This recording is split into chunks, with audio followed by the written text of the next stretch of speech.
And thanks to all of you, and thanks to everyone in the community for what you've been doing. I agree, the community response this past year has been exceptional. And I want to thank all of you who are here this morning or listening later, particularly those of you who worked on the legislative requests. This information is incredibly helpful in our representing you and identifying issues for discussion. But it's also good to see how much cooperation there is between the city, the county, our school district, the universities, and the chamber. So forgive me because I'm not going to be able to touch on everything that's been mentioned, but I have heard the breadth and depth of your concerns. So as you know, there's lots of challenges in the upcoming legislative session. I'm pleased that I will remain as the ranking member of the Utilities Committee and as a member of the Ag and Natural Resources Committee, and also on the Joint Committee for State Building Construction.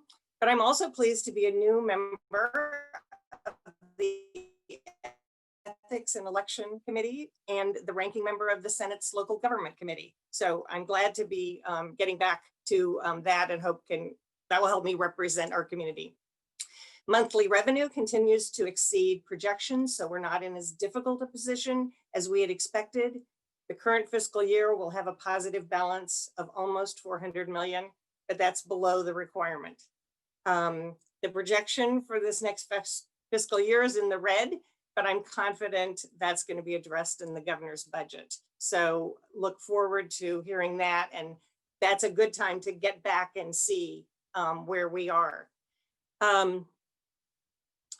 Focus on funding that people discussed certainly mentioned the stability of CAPERS, and Governor Kelly has helped restore funding. The payments to retirees are assured, but we also have to be alert to the concerns of maintaining that state funding at the current rate. I'm hoping we can find a way to shore up on our unemployment funds without putting additional stress on our businesses. Perhaps we should consider using some of the additional income tax collection for that. We need to continue to make improvements to our unemployment benefit system as we shore up those funds. There may be a hearing on a tax bill as early as next Tuesday. I'm hoping Senator Holland might talk more about that. I do support the reinstatement of the food sales tax rebate. So lots of things I'm going to agree with. Transportation funding, the extension of emergency powers. One thing I learned on that interim committee is that cities are really not part of our state structure.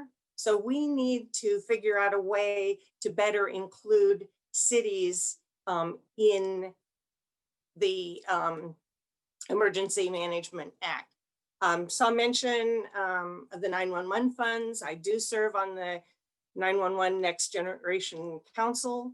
I'm hoping the city and county will support training and certification of dispatchers, and there's a request to make those positions identified as first responders. Support criminal justice reform, and pleased that Representative Heiberger is part of our delegation. Support public health, and I'm delighted to welcome Representative-elect Haswood to our delegation because of her background in public health. I'm excited about the news with the funding for the crisis center. I want to recognize all the work that Representative Ballard does in support of mental health and social services.